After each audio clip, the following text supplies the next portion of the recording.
إن الحمد لله نحمده ونستعينه ونؤمن به ونتوكل عليه ونعوذ بالله من شرور أنفسنا ومن سيئات أعمالنا من يهده الله فلا مضل له ومن يضلله فلا هادي له وأشهد أن لا إله إلا الله وحده لا شريك له وأشهد أن محمدا عبده ورسوله أرسله بالهدى ودين الحق ليظهره على الدين كله ولو كره المشركون اللهم صل على محمد وعلى آل محمد كما صليت على إبراهيم وعلى آل إبراهيم إنك حميد مجيد اللهم بارك على محمد وعلى آل محمد كما باركت على إبراهيم وعلى آل إبراهيم إنك حميد مجيد أما بعد فإن خير الكلام كلام الله وخير السنن سنن محمد صلى الله عليه وسلم وشر الأمور محدثاتها وكل محدثة بدعة وكل بدعة ضلالة وكل ضلالة في النار يا أيها الذين آمنوا اتقوا الله حق تقاته ولا تموتن إلا وأنتم مسلمون أعوذ بالله من الشيطان الرجيم بسم الله الرحمن الرحيم الذين هم في صلاتهم خاشعون اللهم رب اشرح لي صدري ويسر لي أمري واحلل عقدة من لساني يفقه قولي إن أريد إلا الإصلاح ما استطعت وما توفيقي إلا بالله عليه توكلت وإليه أنيب. സമാദരണീയരായ സഹോദരി സഹോദരന്മാരെ, സത്യവിശ്വാസി വിശ്വാസിനികളെ, അല്ലാഹു സുബ്ഹാനഹു വ തആലയുടെ വിധിവിലക്കുകൾ പ്രവാചകൻ സല്ലല്ലാഹു അലൈഹി വസല്ലമ പഠിപ്പിച്ച രീതിയിൽ ജീവിതത്തിലുടനീളം പ്രാവർത്തികമാക്കുന്ന മുത്തഖീങ്ങളായ മുസ്ലിമീങ്ങളിൽ ഉൾപ്പെടണമേ എന്ന് ആമുഖമായി എന്നെയും തുടർന്ന് നിങ്ങളെയും തഖ്വ കൊണ്ട് ധർമ്മനിഷ്ഠ കൊണ്ട് വസിയത്ത് ചെയ്യുകയാണ്, ഉത്ബോധിപ്പിക്കുകയാണ്. അല്ലാഹു നമ്മെ അനുഗ്രഹിക്കുമാറാകട്ടെ. കഴിഞ്ഞ ഖുതുബയിൽ മയ്യത്ത് നമസ്കാരവുമായി ബന്ധപ്പെട്ട പ്രാർത്ഥനയും അതിൻ്റെ പ്രാധാന്യവും നമുക്കിടക്ക് നമ്മുടെ ബന്ധുക്കളിൽ നിന്നോ സുഹൃത്തുക്കളിൽ നിന്നോ അഥവാ വിശ്വാസി സമൂഹത്തിൽ നിന്ന് ആർ മരിച്ചു പിരിഞ്ഞാലും അവരോട് നമ്മൾ നിർവഹിക്കേണ്ട ബാധ്യതയാണ് ആത്മാർത്ഥമായ അർത്ഥബോധത്തോടെയുള്ള മയ്യത്ത് നമസ്കാരം. ഇപ്പോൾ 40 മുവഹിദുകൾ ഒരു മയ്യത്തിന് വേണ്ടി നമസ്കരിച്ചു കഴിഞ്ഞാൽ ആ മയ്യത്തിൻ്റെ പാപം പടച്ച റബ്ബ് പുറത്തു കൊടുത്തേക്കാം. അതല്ലെങ്കിൽ 100 ആളുകൾ ആ മയ്യത്തിന് വേണ്ടി പ്രാർത്ഥനാ രൂപത്തിൽ പടച്ച റബ്ബിനോട് ശഫാഅത്ത് തേടിക്കഴിഞ്ഞാൽ ആ ശഫാഅത്ത് അള്ളാഹു പരിഗണിച്ചേക്കാം. അതല്ലെങ്കിൽ 3 സ്വഫെങ്കിലും ഈ പറഞ്ഞ എണ്ണമനുസരിച്ച് അതിൻ്റെ നിലവാരത്തിൽ അങ്ങേയറ്റത്തെ ഇഖ്ലാസിൽ തൗഹീദി ബോധ്യത്തിൽ മയ്യത്ത് നമസ്കാരം നിർവഹിക്കപ്പെട്ടു കഴിഞ്ഞാൽ അത് 3 സ്വഫുണ്ട് എങ്കിൽ ആ ശുപാർശയും പടച്ച റബ്ബ് പരിഗണിക്കാം എന്ന ഹദീസുകൾ ഉദ്ധരിച്ചുകൊണ്ട് ആ ഭാഗം നമ്മൾ വിശദീകരിക്കുകയുണ്ടായി. അതേപോലെ തന്നെ ചില മസ്അലകളും പറഞ്ഞിരുന്നു.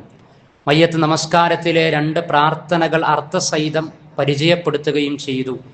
അതെല്ലാം നമ്മൾ ആവർത്തിച്ച് കേൾക്കുകയും പഠിക്കുകയും മയ്യത്ത് നമസ്കാരത്തിൻ്റെ മുമ്പേ തന്നെ എപ്പോഴും നമുക്ക് എന്താണോ അവൈലബിളായി നമ്മുടെ മൊബൈലോ അതല്ലെങ്കിൽ നമ്മുടെ പഠന മേഖലയിൽ മറന്നുപോകും, സ്വാഭാവികമാണ്. ഇടക്കിടക്ക് ഓർത്തെടുക്കാൻ പാകത്തിൽ അത്തരം പ്രാർത്ഥനകൾ നമ്മുടെ കൂടെ ഉണ്ടാകണം. ആരെങ്കിലും മരിച്ചു എന്ന് അറിഞ്ഞു കഴിഞ്ഞാൽ യാന്ത്രികമായി ഒരു ജമാഅത്തിൽ ആവേശത്തോടുകൂടി പങ്കെടുത്ത് എന്താണ് പറഞ്ഞത് എന്ന് തിരിയാത്ത കോലത്തിൽ മയ്യത്ത് നമസ്കാരത്തിലെ 4 തക്ബീറുകൾ അത് 4 ഘട്ടങ്ങളിലായി നിർവഹിച്ച് പിരിഞ്ഞു പോകുന്ന സ്വാഭാവികതകൾക്കപ്പുറം മരിച്ചു പിരിഞ്ഞ വേണ്ടപ്പെട്ടവർക്ക് വേണ്ടി അവരുടെ ബർസഖിയായ ജീവിതം സ്വർഗീയ അനുഭൂതികളുള്ളതായി തീരുന്നതിന് നമ്മുടെ പ്രാർത്ഥനകൾ ഉപകരിക്കണം. അതുകൊണ്ട് ആ പ്രാർത്ഥനയിലെ പദങ്ങൾ അറിഞ്ഞ് അങ്ങേയറ്റത്തെ ഈമാനിക ബോധത്തോടെ ഇഖ്ലാസോടെ നിർവഹിക്കണം. അത്തരക്കാരിൽ അള്ളാഹു നമ്മെ ഉൾപ്പെടുത്തുമാറാകട്ടെ. കുട്ടികൾക്ക് വേണ്ടിയുള്ള മയ്യത്ത് നമസ്കാരവും അനുബന്ധമായ ചില കാര്യങ്ങളുമാണ് ഇൻഷാ അല്ലാഹ് ഇന്നത്തെ ഖുതുബയിൽ നമ്മൾ ചർച്ച ചെയ്യുന്നത്. ഗർഭത്തിലിരിക്കെ 4 മാസത്തിന് മുമ്പ് അഥവാ ശരീരത്തിലേക്ക് റൂഹ് വന്നണയുന്നതിന് മുമ്പ് മരിച്ചു പിരിഞ്ഞു എങ്കിൽ, അലസിപ്പോയി എങ്കിൽ, മാംസക്കഷ്ണമാണ് എങ്കിൽ അത് കുളിപ്പിക്കുകയോ മയ്യത്ത് നമസ്കരിക്കുകയോ ചെയ്യേണ്ടതില്ല. തുണിയിൽ പൊതിഞ്ഞ് അത് മാന്യമായി മറമാടിയാൽ മതിയാകുന്നതാണ്. എന്നാൽ 4 മാസം ഗർഭത്തിലിരിക്കെ പിന്നിട്ട കുഞ്ഞാണ് എങ്കിൽ, പ്രസവത്തിലോ അതിൻ്റെ മുമ്പോ ആ കുഞ്ഞ് മരണപ്പെട്ടിട്ടുണ്ട് എങ്കിൽ നമസ്കരിക്കണമെന്നാണ് പ്രമാണം. പ്രവാചകൻ സല്ലല്ലാഹു അലൈഹി വസല്ലം അറിയിച്ചു, വസ്സഖ്തു യുസല്ലാ അലൈഹി, അഥവാ ചാബിള്ള, പ്രസവത്തിന് മുമ്പേ മരിച്ച കുഞ്ഞിന് വേണ്ടി നമസ്കരിക്കപ്പെടണം. വയുദ്ആ ലിവാലിദൈഹി, ആ നമസ്കാരത്തിൽ അവരുടെ മാതാപിതാക്കൾക്ക് വേണ്ടി, ആ കുഞ്ഞിൻ്റെ മാതാപിതാക്കൾക്ക് വേണ്ടി പ്രാർത്ഥിക്കപ്പെടണം. ബിൽ മഗ്ഫിറതി, പാപമോചനത്തേട്ടവും, വർ-റഹ്മ, കാരുണ്യത്തിന് വേണ്ടിയുമാണ്. അപ്പോൾ പ്രസവത്തിൽ മരണപ്പെട്ട കുഞ്ഞുങ്ങൾക്ക് വേണ്ടി മയ്യത്ത് നമസ്കാരം നിർവഹിക്കുന്നു. ആ നിർവഹണത്തിൽ പ്രാർത്ഥന മാതാപിതാക്കൾക്ക് വേണ്ടി ഉപകാരപ്പെടും വിധത്തിലാണ്. പക്ഷേ നമ്മൾ ഇത്തരം മയ്യത്ത് നമസ്കാരത്തിൽ പങ്കെടുക്കാറുണ്ട്.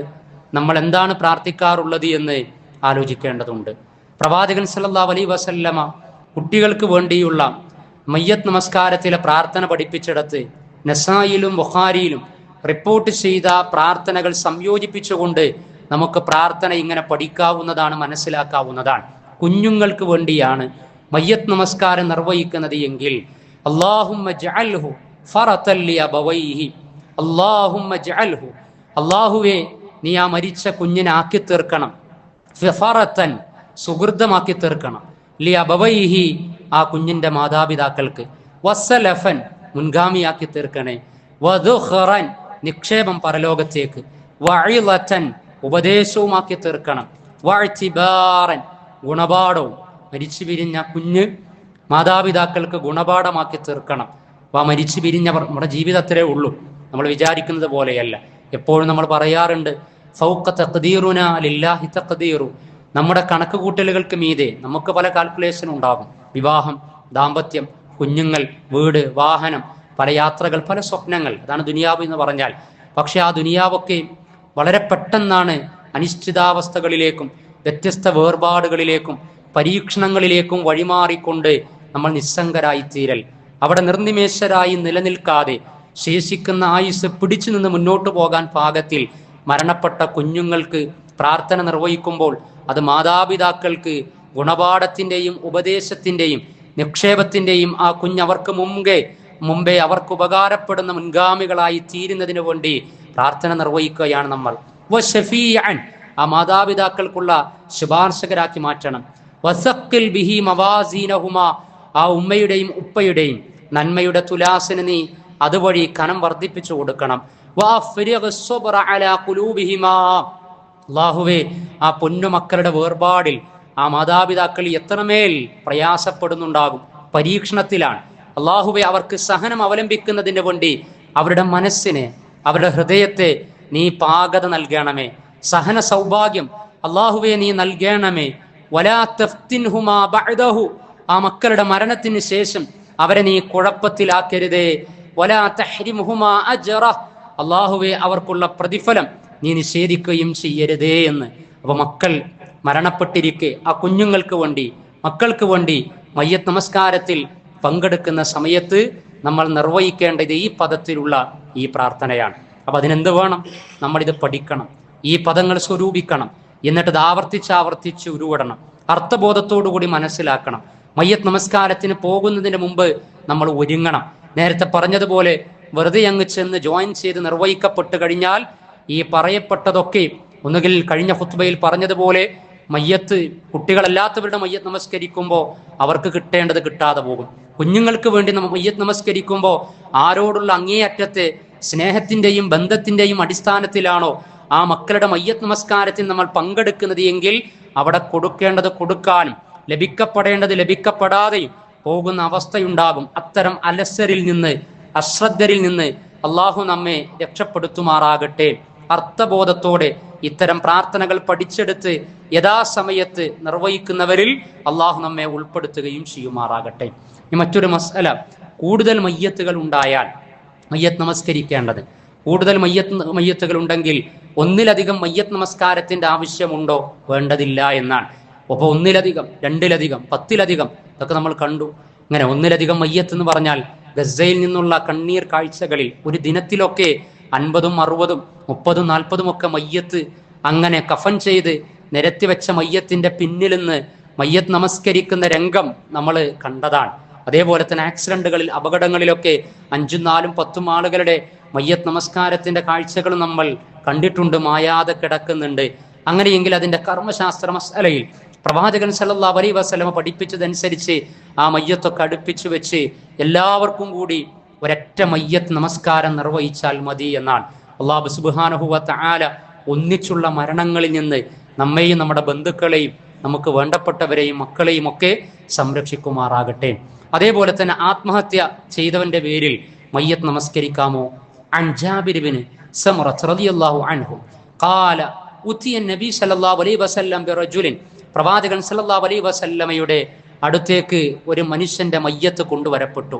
ഖത്തല നഫ്സഹു ബിമസാഖിസിൻ, വാളിന്റെ വായ്ത്തല കൊണ്ട് അവന്റെ ആത്മാഹുതി നടത്തിയവനാണ്, അഥവാ ആത്മഹത്യ ചെയ്തവനാണ്. ഫലം യുസല്ലി അലൈഹി, പ്രവാചകൻ സല്ലല്ലാഹു അലൈഹി വസല്ലമ ആ മയ്യത്തിന് മയ്യത്ത് നമസ്കാരം നിർവഹിച്ചില്ല. പ്രവാചകൻ സല്ലല്ലാഹു അലൈഹി വസല്ലമ മയ്യത്ത് നമസ്കരിച്ചില്ല. ആത്മഹത്യ ഒന്നിനും പരിഹാരമല്ല. നേരത്തെ പറഞ്ഞുവല്ലോ, ഇത് പരീക്ഷണത്തിന്റെ കാലവും ലോകവും ഒക്കെയാണ്. വിശ്വാസി സമൂഹം പരീക്ഷണത്തിലൂടെ കടന്നു പോകും. അദ്ദുന്യാ സിജ്നുൽ മുഅ്മിനി വജന്നത്തുൽ കാഫിർ, വിശ്വാസിയുടെ ജയിലും അവിശ്വാസിയുടെ നിഷേധിയുടെ സ്വർഗവുമാണ് ദുനിയാവ് എന്നാണ്. പക്ഷെ നമുക്ക് അനശ്വരമായ ലോകമുണ്ട്. ഈ ലോകത്ത് പല പരീക്ഷണങ്ങളും കടന്നു വരും. പിടിച്ചു നിൽക്കാൻ കഴിയണം. ഇന്ന മഅൽ ഉസ്രി യുസ്റാ, പ്രയാസത്തിന്റെ കൂടെ എളുപ്പം വരും. ഫഇന്ന മഅൽ ഉസ്രി യുസ്റാ, പ്രയാസത്തിന്റെ കൂടെ അള്ളാഹു എളുപ്പം നൽകും. അപ്പൊ പ്രയാസം ഉണ്ടാകും. 2 തവണ സൂറത്തു ശറഹിൽ അള്ളാഹു ആവർത്തിച്ച് പറഞ്ഞതാണ്. 2-ാം അധ്യായം സൂറത്തുൽ ബഖറയിലെ വലനബ്ലുവന്നകും ബിശൈഇൻ മിനൽ ഖൗഫി വൽ ജൂഇ വനഖ്സിൻ മിനൽ അംവാലി വൽ ഔലാദി വസ്സമറാത്ത് വബശ്ശിരിസ് സ്വാബിരീൻ, വിഭവക്കുറവ് കൊണ്ട്, ഉടപ്പിറപ്പുകളുടെ വേർപാട് കൊണ്ട്, ഭയം കൊണ്ട്, ധനക്കമ്യ കൊണ്ട് നാം നിങ്ങളെ പരീക്ഷിക്കും. ആ സമയത്തൊക്കെ വബശ്ശിരിസ് സ്വാബിരീൻ, സഹനം അവലംബിക്കുന്ന ആളുകൾക്ക് പ്രവാചകരെ സന്തോഷ വാർത്ത അറിയിക്കുക എന്നതാണ്. എല്ലാത്തിനെയും ഫേസ് ചെയ്യാനുള്ള ഒരു മാനസികാവസ്ഥ, ദൃഢബോധ്യം, ദൃഢവിശ്വാസം നമുക്കുണ്ടാകണം. അതുകൊണ്ടാണല്ലോ മയ്യത്ത് നമസ്കരിക്കുമ്പോൾ അൽഹംദുലില്ലാഹി റബ്ബിൽ ആലമീൻ, സർവസ്തുതിയും സർവ്വലോക പരിപാലകനായ അള്ളാഹുവിനാകുന്നു എന്ന് 1-ാമത്തെ തക്ബീറിൽ തന്നെ നമുക്ക് പറയാൻ കഴിയുന്നത് എന്തുകൊണ്ടാ? മരിച്ചു കിടക്കുന്നത് വേണ്ടപ്പെട്ടവരാകും, എന്നാലും അള്ളാഹ്ക്ക് സ്തുതി അർപ്പിക്കുകയാണ്. അതിന്റെ കാരണം വീണ്ടും ഒരു സമാഗമം, അനശ്വരമായ അവസാനിക്കാത്ത പരലോക ജീവിതത്തിൽ സ്വർഗലോകത്ത് അള്ളാഹ് ഒരുക്കി വെച്ചിട്ടുണ്ട്. എനിക്ക് മുമ്പേ പിരിഞ്ഞു പോയവരുടെ പിന്നാലെ സ്വർഗത്തിൽ എത്തുന്ന വിധത്തിൽ ഉപദേശവും ഗുണപാഠവും ആ വേർപാടിൽ നിന്ന് പഠിച്ചെടുത്ത് ജീവിതത്തെ നന്നാക്കണമെന്ന വലിയ ചിന്തയാണ്, പ്രതീക്ഷയാണ്, പക്വതയാണ് വിശ്വാസിക്കുണ്ടാവുക എന്നതാണ്. ഒരു നിലക്കും ആത്മഹത്യയെക്കുറിച്ച് ആലോചിക്കുകയില്ല, ആലോചിക്കാവതല്ല. വലാത്തൽഖു ഐദിയക്കും ഇല തഹ്ലുക, നാശത്തിലേക്ക് ഒരിക്കലും നിങ്ങളുടെ കൈയിടരുത്, നിങ്ങളുടെ ആത്മാക്കളെ നിങ്ങൾ ഹത്യ നടത്തി കളയരുത് എന്നാണ്. അപ്പോൾ ആത്മഹത്യ ചെയ്ത മനുഷ്യന്റെ മയ്യത്ത് വന്നപ്പോൾ പ്രവാചകൻ മാറി നിൽക്കുകയാണ്. പക്ഷേ പ്രവാചകൻ സല്ലല്ലാഹു അലൈഹി വസല്ലമ സഹാബികളോട് പറഞ്ഞു, ഫസല്ലു ലിസാഹിബിക്കും, നിങ്ങളുടെ സഹോദരന് വേണ്ടി നിങ്ങൾ നമസ്കരിച്ചു കൊള്ളുക എന്ന്. പ്രവാചകൻ നേതാവാണ്, പ്രവാചകൻ അമീറാണ്, അവിടെ ഒരു പാഠം കൊടുക്കുകയാണ്. പ്രവാചകൻ സല്ലല്ലാഹു അലൈഹി വസല്ലമ മാറി നിന്നു. കാരണം അതിനോടുള്ള ആ ഒരു ഈർഷ്യത, അതിനോടുള്ള വല്ലാത്തൊരു മനോഭാവം, ഒരിക്കലും അതുണ്ടാകാൻ പാടില്ല എന്ന ഗൗരവം പ്രവാചകന്റെ നടപടിക്രമത്തിൽ നിന്ന് മനസ്സിലാക്കുവാനും മാനുഷികമായി ഫസല്ലു ലിസാഹിബിക്കും, നിങ്ങളുടെ സഹോദരന് വേണ്ടി നിങ്ങൾ നമസ്കരിക്കുക എന്ന് പറഞ്ഞിട്ടുണ്ട്. അപ്പോൾ അതിൻ്റെ ആ ഒരു ആത്മീയ തലം മനസ്സിലാക്കുക. പിന്നെ ആത്മഹത്യ ചെയ്തവരുടെ മാനസിക തലം നമുക്കറിയാത്തത് കൊണ്ട് മയ്യത്ത് നമസ്കരിക്കാവുന്നതാണ്. അൺകോൺഷ്യസായി ആ ആത്മഹത്യ ചെയ്യുന്നതിന്റെ മുമ്പ് റുഷ്ദ് നഷ്ടപ്പെട്ടിട്ടുണ്ടോ ഇല്ലയോ, ഏത് കാരണത്താലാണ് ആത്മഹത്യയിലേക്ക് എത്തിപ്പെട്ടത്, മനസ്സ് മാറിയിട്ടുണ്ടോ ഇല്ലയോ ഒന്നും നമുക്കറിയില്ല. അള്ളാഹു ആലം എന്ന നിലക്ക് മയ്യത്ത് നമസ്കരിക്കാവുന്നതാണ് എന്ന് ഈ ഹദീസിന്റെയും പ്രവാചകൻ സല്ലല്ലാഹു അലൈഹി വസല്ലമ ആ പറഞ്ഞതിന്റെയും അടിസ്ഥാനത്തിൽ മനസ്സിലാക്കുവാൻ കഴിയും. അതേപോലെ തന്നെ മറ്റൊന്ന് സ്ത്രീകളുടെ മയ്യത്ത് നമസ്കാരവുമായി ബന്ധപ്പെട്ടതാണ്. പുരുഷന്മാരെ പോലെ തന്നെ സ്ത്രീകൾക്കും ജനാസയിൽ പങ്കെടുക്കാവുന്നതാണ്, മയ്യത്ത് നമസ്കാരം നിർവഹിക്കാവുന്നതാണ്. ബന്ധുക്കളുടെ ജനാസയാണെങ്കിൽ പ്രത്യേകിച്ചും നമസ്കാരം നഷ്ടപ്പെടുത്താൻ പാടില്ല എന്ന് ഹദീസിൽ നിന്നും ചരിത്രത്തിൽ നിന്നും നമുക്ക് കാണുവാൻ കഴിയും പ്രമാണങ്ങൾ. വസ്വാസ് ഉണ്ടാക്കുന്നുണ്ട് സമൂഹത്തിൽ. പല ആളുകളും മയ്യത്ത് നമസ്കാരം മാത്രമല്ല, ജീവിച്ചിരിക്കുന്ന സമയത്ത് കണ്ട ആളുകൾ പരസ്പരം കാണാൻ പോലും പാടില്ല എന്നാണ്. സ്ത്രീകൾക്ക് പുരുഷന്മാരുടെ മയ്യത്ത് കാണാൻ പാടില്ല, പുരുഷന്മാർക്ക് സ്ത്രീകളുടെ മയ്യത്ത് കാണാൻ പാടില്ല, അതേപോലെ മറ്റു ജാതിയിൽപ്പെട്ട ആളുകൾക്ക് ഇന്നവരുടെ മയ്യത്ത് കാണാൻ പാടില്ല എന്നൊക്കെയുള്ള വസ്വാസ് അബദ്ധധാരണകളുണ്ട്. ജീവിച്ചിരിക്കെ കണ്ടവർക്കൊക്കെ മയ്യത്ത് കാണാം, ആണായാലും പെണ്ണായാലും ഏത് മതവിഭാഗങ്ങളായിരുന്നാലും കാണാവുന്നതാണ്. അപ്പോൾ മയ്യത്ത് നമസ്കാരത്തിൽ വിശ്വാസി സമൂഹത്തിലെ സ്ത്രീകൾക്കും പങ്കെടുക്കാവുന്നതാണ്. സഹാബ വനിതകള് അന്യ പുരുഷന്മാരുടെ ജനാസയിൽ പങ്കെടുത്തിരുന്നു എന്ന് ഹദീസുകളിലുണ്ട്. നബി സല്ലല്ലാഹു അലൈഹി വസല്ലമയുടെ ഭാര്യമാര് സഅദ് ബിൻ അബി വഖാസ് റളിയല്ലാഹു അൻഹു സഹാബിക്ക് വേണ്ടി മയ്യത്ത് നമസ്കാരം നിർവഹിച്ചു എന്ന ഹദീസിലുണ്ട്. നബി സല്ലല്ലാഹു അലൈഹി വസല്ലമ മരണപ്പെട്ടപ്പോൾ പുരുഷന്മാരും സ്ത്രീകളും കുട്ടികളും മയ്യത്ത് നമസ്കരിച്ചു എന്ന് കാണുവാൻ കഴിയും. അബൂ ത്വൽഹ റളിയല്ലാഹു അൻഹുവിന്റെ കുട്ടിക്ക് വേണ്ടി നബി സല്ലല്ലാഹു അലൈഹി വസല്ലമ മയ്യത്ത് നമസ്കരിച്ചപ്പോൾ പിന്നിൽ അബൂ ത്വൽഹയും അതിന്റെ പിറകിൽ ഉമ്മു സുലൈം റളിയല്ലാഹു അൻഹും മയ്യത്ത് നമസ്കരിച്ചിട്ടുണ്ട്. അപ്പോൾ സ്ത്രീകൾക്കും മയ്യത്ത് സംസ്കരണ മുറയിൽ അതേപോലെ തന്നെ മയ്യത്ത് നമസ്കാരത്തിലൊക്കെ പങ്കെടുക്കാവുന്നതാണ്. ഇമാം നവവി റഹ്മത്തുള്ളാഹി കർമ്മശാസ്ത്ര മസ്അലകളും ചർച്ചകളും കൊണ്ട് സമ്പന്നമാണ് നമ്മുടെ നാട് എന്ന് പറയുന്നത്. ആയത്തുകൾക്കും ഹദീസുകൾക്കും ഉപരി പലപ്പോഴും പൗരോഹിത്യം ഇത്തരത്തിലുള്ള കർമ്മശാസ്ത്ര ഗ്രന്ഥങ്ങളിലേക്ക് കൊണ്ടുപോകാറുണ്ട്. എന്നിട്ട് പറയാറുമുണ്ട്, ഞങ്ങൾ ശാഫിഈ മദ്ഹബാണ്, ആ മദ്ഹബ് അനുസരിച്ചാണ് എങ്കിൽ അതിൽ നിന്നുള്ള ഉദ്ധരണിയുടെ അർത്ഥം കൂടി പങ്കുവെക്കാം. രണ്ടാം ശാഫിഈ എന്നറിയപ്പെടുന്ന ഇമാം നവവി റഹ്മത്തുള്ളാഹി, അദ്ദേഹത്തിന്റെ വളരെ പ്രശസ്തമായ ഗ്രന്ഥമാണ് ശറഹുൽ മുഹദ്ദബ്. അതിന് 215 അദ്ദേഹം വളരെ കൃത്യമായി പറഞ്ഞു, മറ്റ് നമസ്കാരങ്ങളെ പോലെ സ്ത്രീകൾക്ക് മയ്യത്ത് നമസ്കാരത്തിൽ അത് ജമാഅത്തായിട്ട് തന്നെ പങ്കെടുക്കുകയും നിർവഹിക്കാവുന്നതുമാണ് എന്ന്. അപ്പൊ ഈ കാര്യമൊക്കെ നമ്മൾ മയ്യത്ത് നമസ്കാരവുമായി ബന്ധപ്പെട്ടുകൊണ്ട് മനസ്സിലാക്കേണ്ടതുണ്ട്. പൗരോഹിത്യത്തിന്റെ ഇടപെടലുകൾ ഇത്തരം വിഷയങ്ങൾ നമ്മൾ സൂക്ഷിക്കുകയും ചെയ്യണം. പ്രാമാണികമായി പഠിപ്പിക്കപ്പെട്ട സുന്നത്ത് നമ്മൾ അസ്ഥാനത്താക്കി തീർക്കരുത്, വസ്വാസിലായി തീരരുത്. പ്രമാണം പഠിച്ച് ആ വിഷയങ്ങളിൽ ഉയർന്ന് ചിന്തിച്ചുകൊണ്ട് വേണ്ടപ്പെട്ടവർക്ക് നിശ്ചയിക്കപ്പെട്ട കർമ്മങ്ങൾ നിർവഹിക്കപ്പെടാതെ പോകാൻ പാടില്ല.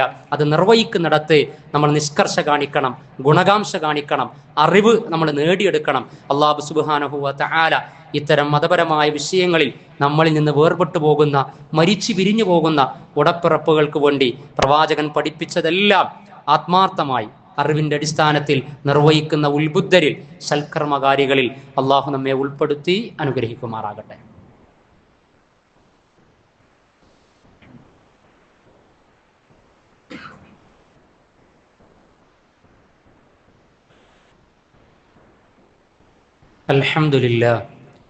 അൽഹംദുലില്ലാഹി الذي أنعمنا بهداية الإسلام وهو الذي أكرمنا بالقرآن الكريم وهو الذي أسعدنا بهذه الشريعة النعيمة الخالدة والصلاة والسلام على رسوله الكريم القائل لن تضلوا ما تمسكتم بهما كتاب الله وسنة نبيه.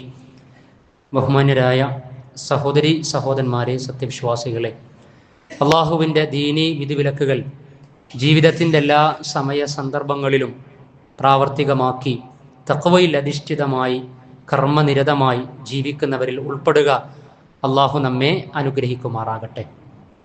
കഴിഞ്ഞ ഖുതുബയിൽ, രണ്ടാമത്തെ ഖുതുബയിൽ നമ്മൾ പറഞ്ഞിരുന്നു, വിശുദ്ധ റമളാൻ മാസത്തിൻ്റെ മുന്നോടിയായി ഹിജറ വർഷത്തിലെ 8-ാം മാസം ഷഅബാനിലേക്ക് ഇസ്ലാമിക സമൂഹം, വിശ്വാസികൾ അഥവാ നമ്മൾ പ്രവേശിച്ചിരിക്കുകയാണ്.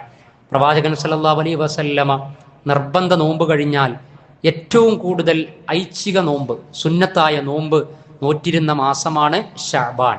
ഷഅബാനിൽ ഐച്ഛിക നോമ്പ് എടുക്കുന്നതിലൂടെ ലഭിക്കുന്നത് നിർബന്ധ നോമ്പിൽ വീഴ്ച വരാതെ ശാരീരികമായും മാനസികമായും ആത്മീയമായും വിധിവിലക്കുകളടക്കം പരിശീലിക്കപ്പെട്ട് അങ്ങനെ ശരീരത്തിനും മനസ്സിനും ഒരു അടക്കമുണ്ടാക്കി വർഷത്തിലൊരിക്കൽ നമ്മിലേക്ക് കടന്നു വരുന്ന റമളാൻ എന്ന അതിഥിയെ, അതിൻ്റെ നോമ്പിനെ പരിപൂർണമായി നേടിയെടുക്കാനുള്ള ആ ഒരു നിലവാരത്തിലേക്ക് നമ്മൾ എത്തുക, അതിനുള്ള പരിശീലനമായി ഷഅബാനിനെ ഉപയോഗപ്പെടുത്തുക എന്നതാണ്.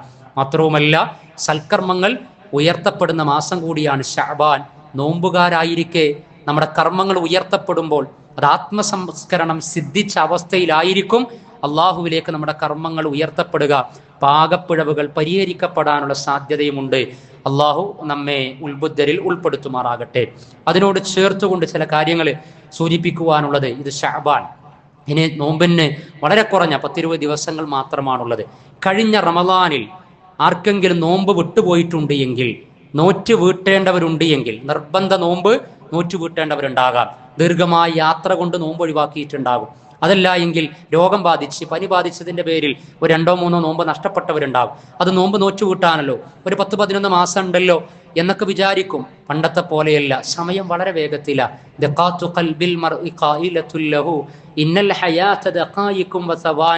എന്നൊരു കവിതയിൽ പറഞ്ഞതുപോലെ, മനുഷ്യ നിന്റെ ഖൽബിൽ മർഉ, ഹൃദയമിടിപ്പ് ഇങ്ങനെ പറഞ്ഞുകൊണ്ടിരിക്കുകയാണ്. വളരെ കുറഞ്ഞ സമയമാണ് ഈ ലോകം, ഈ സമയമുള്ളത്. ഇന്നൽ ഹയാത്ത, ജീവിതം എന്ന് പറയുന്നത് ദഖായിക്കും വസവാനി, അത് ഏതാനും മിനിറ്റുകളും സെക്കൻഡുകളുമാണ് എന്ന്. എത്ര വേഗത്തിലാണ് സമയം കടന്നു പോകുന്നത്. 60 സെക്കൻഡുള്ള ഒരു മിനിറ്റിന്റെ വേഗത എത്രയാ, 60 മിനിറ്റുള്ള ഒരു മണിക്കൂറിന്റെ പാച്ചിൽ എത്രമേൽ വേഗതയിലാണ്.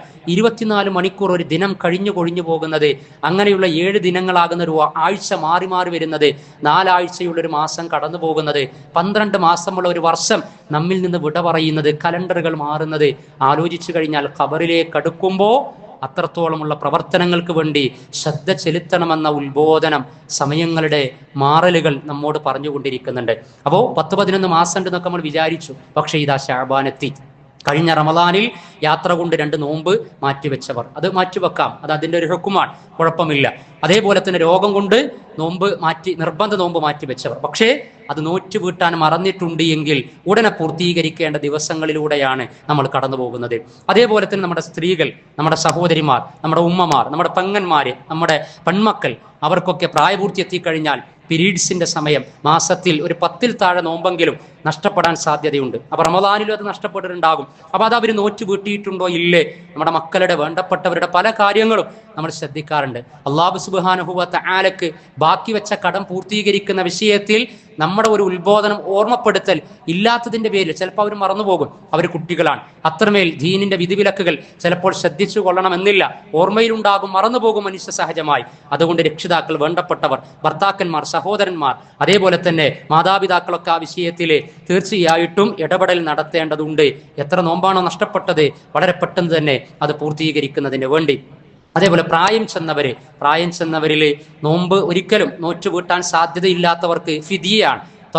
ഫിദിയത്തുൻ തആമു മിസ്കീൻ, 2-ാം അധ്യായം സൂറത്തുൽ ബഖറയിൽ ഒരു നേരത്തെ ഒരു അഗതിയുടെ ഭക്ഷണം, അതാണ് ഫിദിയ എന്ന് പറഞ്ഞാൽ. പ്രായം ചെന്ന ഉപ്പ, ഉമ്മ, വല്യുപ്പ, വല്യുമ്മ, നമ്മുടെ വീട്ടിലകത്ത് നമ്മുടെ സംരക്ഷണയിലുള്ള നമുക്ക് വളരെ വേണ്ടപ്പെട്ട നമ്മുടെ ഇഷ്ടബന്ധുക്കൾ, അവരിൽ കഴിഞ്ഞ വർഷം റമദാനിൽ നോമ്പ് ഒരു മാസം അതെടുക്കാൻ പറ്റാത്തവര് ഫിദിയ കൊടുത്ത് അതിന് പകരം കാര്യങ്ങൾ ഫിദിയ ചെയ്യാം, പ്രായശ്ചിത്തം ചെയ്യാം എന്നൊക്കെ നമ്മൾ വിചാരിച്ചു. പക്ഷേ മറന്നുപോയിട്ടുണ്ട് എങ്കിൽ അതൊക്കെ അതിൻ്റെ അളവിൽ കൊടുത്തു വീട്ടേണ്ടതുണ്ട്. ഒരു അഗതിയുടെ ഒരു നേരത്തെ ഭക്ഷണം, ഒരു ഉച്ചഭക്ഷണം കഴിക്കുമ്പോൾ ഒരു ശരാശരി 100 രൂപ കണക്കാക്കി കഴിഞ്ഞാൽ ഒരു മാസത്തെ നോമ്പിന് പ്രായം ചെന്ന ഉമ്മാക്ക് വേണ്ടി. കാരണം ഇനിയും വർഷം മുന്നോട്ട് പോകുമ്പോൾ ആരോഗ്യം നഷ്ടപ്പെടും, നോമ്പ് നോറ്റുകൂട്ടാൻ കഴിയില്ല. അപ്പൊ എല്ലാ വർഷവും ഇനി അങ്ങോട്ട് ഫിദിയ കൊടുക്കലേ നിർവാഹം ഉണ്ടാവുകയുള്ളൂ. അതേപോലെ ഡയാലിസിസ് പേഷ്യൻസ് ഉണ്ടാകും. അതുപോലെ തന്നെ കിഡ്നി ഫെയിൽ സംഭവിച്ചവര്, ഡയാലിസിസ് പേഷ്യൻസ്, പിന്നെ ക്യാൻസർ പേഷ്യൻസ്, സ്ട്രോക്ക് വന്നവര്, അഥവാ ജീവിതത്തിലേക്ക് തിരിച്ചു വരവ് സാധ്യത കുറവുള്ള രോഗികൾ നമ്മുടെ വീട്ടിൽ, നമ്മുടെ കുടുംബ ബന്ധുക്കളിൽ ഉണ്ട് എങ്കിൽ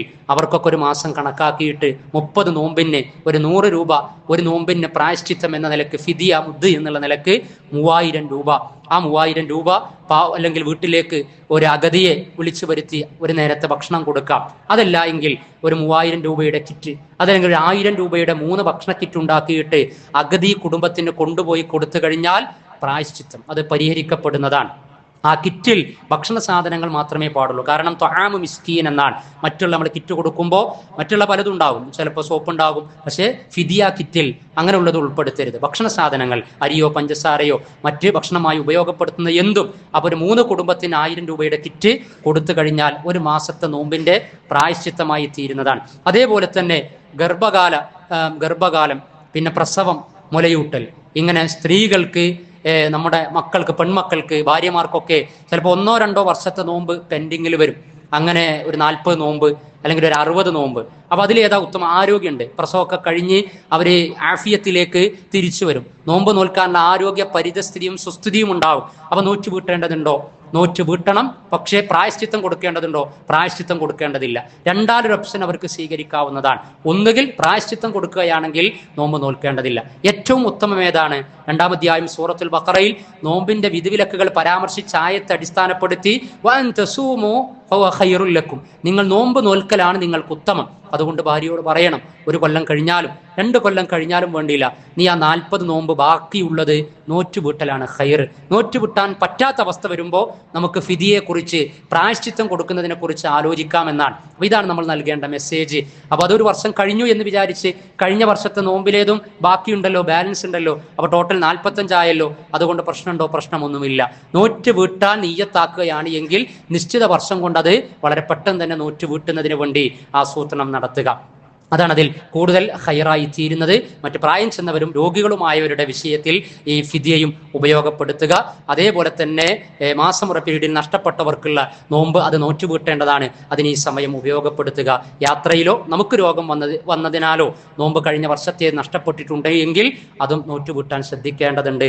അല്ലാഹു സുബ്ഹാനഹു വ തആലയുടെ ദീന് അതിൻ്റെ പൂർണ്ണതയിൽ നിർവഹിക്കുന്നതിൽ ഉത്ബുദ്ധത കാണിക്കുന്ന, ശ്രദ്ധ ചെലുത്തുന്ന മുത്തഖീങ്ങളായ മുസ്ലിമീങ്ങളിൽ അവൻ നമ്മെ ഉൾപ്പെടുത്തി അനുഗ്രഹിക്കുമാറാകട്ടെ.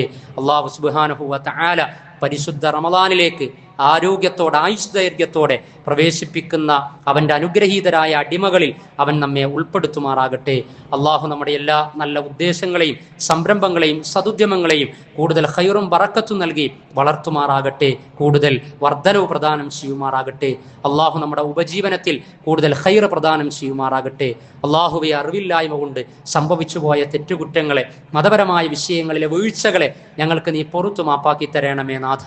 അള്ളാഹുവെ, ഞങ്ങൾ നിർവഹിക്കുന്ന വ്യത്യസ്ത കർമ്മങ്ങൾ, ഇബാദത്തുകൾ, ആരാധനകൾ, ദിക്ർ, ദുആകൾ, തിലാവത്തുൽ ഖുർആൻ, പ്രാർത്ഥനകൾ എല്ലാം നീ ഖബൂൽ ചെയ്യണമേ റബ്ബേ. അള്ളാഹുവെ, ഞങ്ങളിലെ രോഗികൾ, വലിയ ശാരീരിക അവശതകളിലൂടെ, ചികിത്സകളിലൂടെ കടന്നു പോകുന്നവരെ, ഈ പള്ളിയുമായിട്ടൊക്കെ ബന്ധം പുലർത്തുന്ന ഒരു സഹോദരന്റെ ഭാര്യ കോഴിക്കോട് ആശുപത്രിയിൽ ചികിത്സയിലാണ്.